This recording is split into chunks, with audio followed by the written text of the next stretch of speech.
এটা তো সেই জামানা, যেই জামানা সম্পর্কে রাসূল আকরাম সাল্লাল্লাহু আলাইহি ওয়াসাল্লাম 1450 বছর আগে বলে গেছেন যে আমার উম্মতের উপর এমন একটা জামানা আসবে, অন্ধকার অমাবস্যা রাতের মতো আমার উম্মতের উপর ফিতনা নেমে আসবে। সকালে থাকবে মুমিন, বিকালে হয়ে যাবে কাফের। সকালে থাকবে ইমানদার, বিকালে হয়ে যাবে বেঈমান। হাতের মধ্যে জ্বলন্ত কয়লা রাখলে যেরকম কষ্ট হয়ে যায়, আমার উম্মতের ইমান ধরে রাখলে এরকম কষ্ট হয়ে যাবে।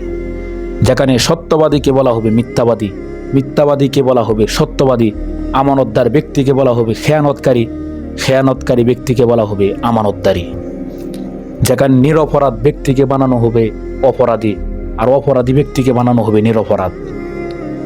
যেখানে হক কথা বলতে মানুষ ভয় পাবে, অথচ পবিত্র কোরআনে আল্লাহ পাক রব্বুল আলামিন বলেন, যা আল হক এসেছে সত্য, ওয়াজাহাকল বাতিল চলে গেছে মিথ্যে, ইন্নাল বাতিলা নিশ্চয়ই মিথ্যে, কানা যাহুক চিরদিন মিথ্যে।